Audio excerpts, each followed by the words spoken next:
मैं विश्वास से कहता हूं, अगर विवाह से पहले आप अपने बच्चों को शिव महापुराण की कथा सुना दें, किसी भी घर में बेटी ऐसी नहीं होगी जो पति को काट दे।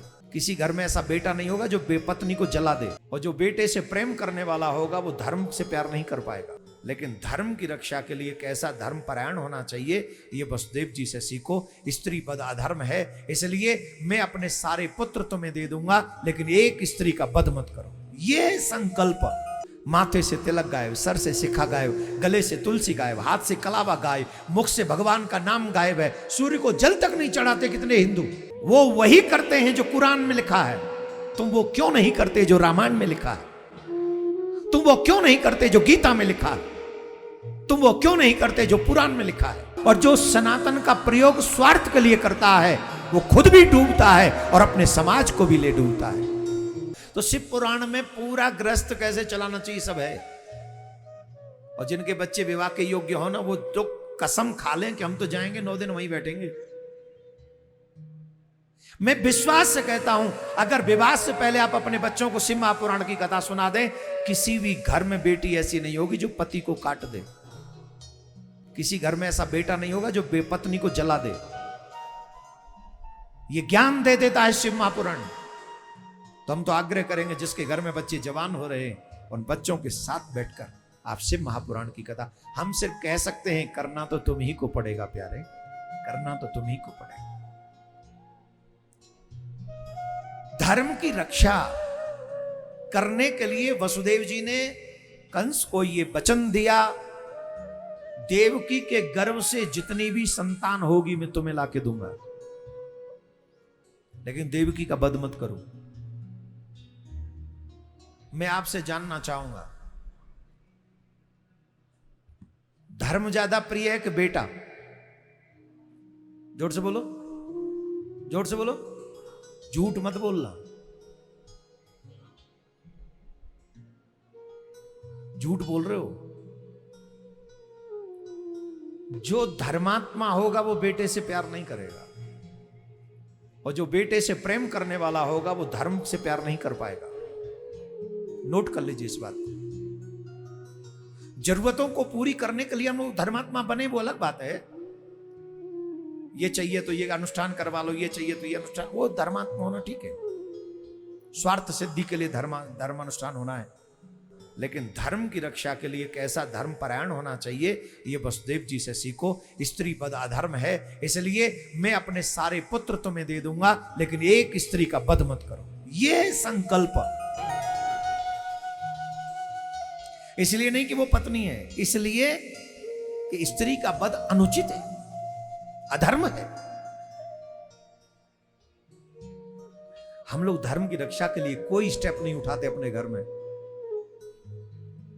तीर्थों में कोई कमी नहीं है भीड़ की।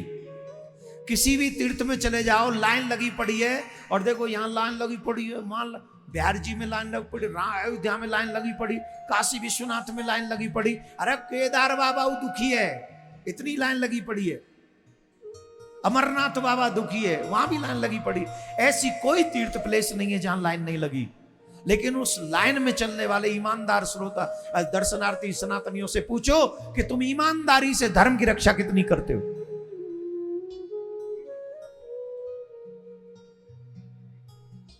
क्या हमने अपने घर में भी सनातन जीवित किया है? माथे से तिलक गायब, सर से शिखा गायब, गले से तुलसी गायब, हाथ से कलावा गायब, मुख से भगवान का नाम गायब है। सूर्य को जल तक नहीं चढ़ाते कितने हिंदू। Am I right या रॉन्ग? महाराज बताइए, मैं झूठ बोल रहा हूं?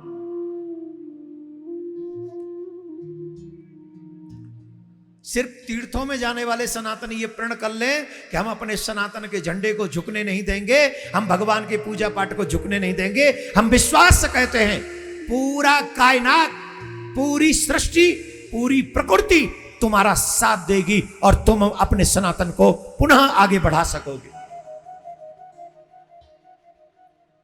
हर जगह उन लोगों का बोलबाला क्यों है? क्योंकि वो शिद्दत से अपने खुदा की पूजा करते हैं। वो वही करते हैं जो कुरान में लिखा है। तुम वो क्यों नहीं करते जो रामायण में लिखा है? तुम वो क्यों नहीं करते जो गीता में लिखा है? तुम वो क्यों नहीं करते जो पुराण में लिखा है? वो लोग तो ईमानदार हैं अपने कुरान के लिए, तुम लोग ईमानदार नहीं हो अपनी रामायण के लिए, अपनी गीता के लिए, अपनी भागवत के लिए। कमी हम में है। हम जैसे लोग भी ये इसीलिए कथा सुनाते हैं, अच्छी खासी दक्षिणा मिल जाए, जय जय जय जय जय जय हो जाए। यहां से जब जाए तो महाराज को राम राम श्याम श्याम करने वाले मिल जाएं, गाड़ी से बाहर निकल के हम यो करने लग जाएं बस नेताओं की तरह। अब हम महाराज थोड़ी रहे, मैं अपनी बात कर रहा हूं, किसी और की नहीं। हाँ ध्यान रखें, मैं सारी बात अपनी कर रहा हूं। भीड़ भाड़ बवंडर हो जाए, गाड़ी से बाहर निकले, जय श्री राम, एक बार मुंह से जय श्री राम बोलते हैं, ऐसा लगता है जैसे हमसे बड़ा हिंदू कोई नहीं। हिंदू बनिए, माथे पे तिलक सुशोभित करिए, हिंदू बनिए, सर पे सिखा रखिए, कंधे पे यज्ञोपवीत, हाथ में कलावा, जिब्या पे नाम और एक शस्त्र अपने साथ में रखिए। अगर शास्त्र से कोई न समझे तो शस्त्र दिखा दीजिए। याद रखना, महाराज महाराणा प्रताप की तलवार अभी भी हमारी म्यान में ही है, फेंकी नहीं है। ऐसा संकल्प जिसके मन में होता है वही सनातन की सुरक्षा कर पाता है। और जो सनातन का प्रयोग स्वार्थ के लिए करता है वो खुद भी डूबता है और अपने समाज को भी ले डूबता है। दुर्भाग्य से आज हिंदू हिंदू हिंदू हिंदू सनातन सनातन सनातन स्वार्थ सिद्धि के लिए कर रहे हैं। किसी को फेमस होना है, किसी को फॉलोअर्स बढ़ाने हैं, किसी को एमएलए एमपी बनना है, बस इतने में हिंदुत्व पूरा हो जाएगा क्या? ये तो इसलिए है जिससे हम उसकी रक्षा कर सकें। आपके हाथ में जो पावर है, ज्ञान है तो ज्ञान से, पद है तो पद से, धन है तो धन से, बल है तो बल से, आपके पास जो है उसी से धर्म की रक्षा करने वाले को सच्चा सनातनी कहा जाएगा, सच्चा हिंदू कहा जाएगा। अदरवाइज हम जैसे तुम जैसे लाखों आए, अरबों आए, खरबों आए, अंत में इसी गंगा में राख बन के बह गए, कुछ नहीं मिला, नंगे गए नंगे। और आई एम सॉरी टू से, बड़े दुख के साथ मैं इस बात को कह रहा हूं, सिर्फ एक ही विषय है, धर्मो रक्षति रक्षितः। आप धर्म की रक्षा करो, धर्म तुम्हारी रक्षा करेगा। अगर तुमने धर्म की रक्षा नहीं की तो तुम्हारा बलवान होना व्यर्थ, तुम्हारा धनवान होना व्यर्थ, तुम्हारा बुद्धिमान होना व्यर्थ, तुम्हारा पदवान होना व्यर्थ, तुम्हारा ज्ञानवान होना व्यर्थ, तुम्हारा सब कुछ व्यर्थ है अगर तुम धर्म की रक्षा ना कर सको तो। सबसे बड़ा काम आपके पास जो भी हो धर्म की रक्षा के लिए हो, और धर्म की रक्षा अपने घर में करो। हम ये नहीं कह रहे कि तुम धर्म की रक्षा करने के लिए तलवार लेके ही निकल पड़ो, कम से कम अपने धर्म को घर में जीवित रखो। ये कार्य तो हमको करना ही चाहिए। इसी के लिए भगवान बार बार अवतार लेते हैं, इसी के लिए साधु महात्मा हमें प्रेरणा देते हैं, इसी के लिए हमारे इतिहास में हमारे पूर्वजों ने अपने बलिदान दिए हैं। वही कार्य हमको करना चाहिए। तो कम से कम हम अपने घर में सनातन को जीवित करें, अपनी दिनचर्या में सनातन को जीवित करें। वसुदेव जी जब अपने 6 पुत्रों को सिर्फ एक स्त्री का वध न हो इसके लिए बलिदान दे सकते हैं, तो क्या हम धर्म की रक्षा के लिए अपने 2 बच्चों को धर्मात्मा नहीं बना सकते? इतना नहीं कर सकते? हम तो यही कहेंगे 2 नहीं, कम से कम 5-5 बच्चे हम सब हिंदुओं के होने चाहिए। ये जो 2-2 बच्चे हो रहे हैं ना जिनके, ये लोग भी सनातन को थोड़ा सा लॉस पहुंचा रहे हैं। थोड़ा सा सोचो भैया, कुछ सोचो, अभी भी क्षमता हो तो सोचो। राधे राधे बोलना पड़ेगा। अरे भाई, अगर तुम्हारा एक बेटा एक बेटी हुआ, ईमानदारी से बताओ, बाबा जी बनने दोगे किसी को? सेना में भेजोगे? तो सेना में जब तुम्हारे बच्चे नहीं होंगे तो बॉर्डर भी कैसा हो जाएगा? एक दिन की कल्पना करो जब हिंदू लोग बॉर्डर पे नहीं होंगे, सनातनी अगर बॉर्डर पे नहीं होंगे और तुम भेजोगे नहीं, तुम पे तो एक ही है, तो कौन होगा बॉर्डर पे? और जो वो होगा बॉर्डर पे जिसकी मैं, समझ रहे हो ना, फिर बॉर्डर रहेगा। साधु एक बेटा होगा तो साधु बनाओगे? नहीं बनाओगे ना। तो जब साधु नहीं होगा तो समाज कैसा होगा? 4 बेटे क्यों कह रहा हूं, 5 बेटे क्यों कह रहा हूं? कम से कम 4 तो होने ही चाहिए, 4 नहीं तो 3 तो होने ही चाहिए। एक को सेना में भेजो, एक को साधु बनाओ, एक तुम्हारा घर चलाए, वंश चलाए। और तब तक 4-5 बच्चे सब सनातनियों के घर में होने चाहिए जब तक जनसंख्या नियंत्रण कानून ना आ जाए। जब तक सरकारें जनसंख्या नियंत्रण कानून नहीं लाएंगी तब तक सनातनियों को भी अपनी संख्या बढ़ाते रहना चाहिए। वंश वृद्धि भी एक भक्ति है इस समय देश की। हाँ, अब नहीं बजेंगे ताली।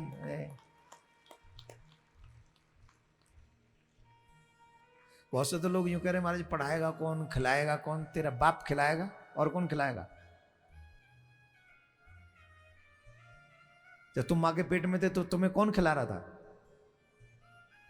कौन खिला रहा था? अरे थोड़ा कम खा लेना, 4 सब्जी खाने के बजाय 2 खा लेना।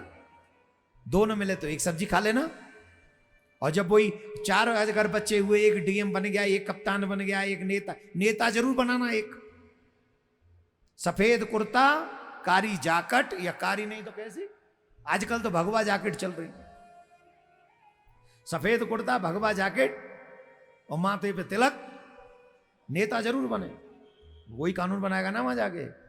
हाँ, और थोड़ा वैसा बनाना, ऐसे ही मतलब है वाला नेता नहीं। थोड़ा एक आध गुड़ मेरा डाल देना उसमें, एक आध ही डालना गुड़, ज्यादा नहीं डालना। तुम ऐसे बोल बोल के ना मेरी बलिदान चढ़वाओगे तुम किसी दिन। पर आई डोंट केयर यार, देश के ऊपर कुछ भी चलेगा, धर्म के लिए कुछ भी चलेगा। बस यही है कि हमारी सनातन संतति भी बढ़नी चाहिए, जिससे ये देश सुरक्षित रहे, धर्म सुरक्षित रहे। और कसम से मेरा कोई स्वार्थ नहीं है। एक जगह कोई लिख रहा था, कोई कह रहा था छोड़ो चूल्हे में जान दो, ये तो कुछ कहते ही रहेंगे, हमें क्या मतलब है। कहो जो कहना है। मैं क्या चाहता हूं ये तू ही जानता है, और कोई नहीं जानता। क्योंकि तमाशगीन लोग कुछ नहीं जानते। जो खुद जो शराबी होते वो यही सोचते सब शराबी हैं, जुआरी होते वो सब सोचते सब जुआरी हैं। तो जो जिस व्यसन का आदमी होता है वैसा ही समझता है सब ऐसे ही हैं। पर एक सच, मैं क्या चाहता हूं वो तू जानता है। मैं क्या चाहता हूं वो तू जानता है। मैं कैसा चाहता हूं वो तू जानता है। जमाने की नजरों में वो हुनर नहीं है जो पहचान ले मुझे। जमाने की नजरों में वो हुनर नहीं है जो पहचान ले मुझे। मैं कहां जाना चाहता हूं वो तू जानता है। तो एक बार राधे राधे बोलना पड़ेगा, जोर से बोलना पड़ेगा।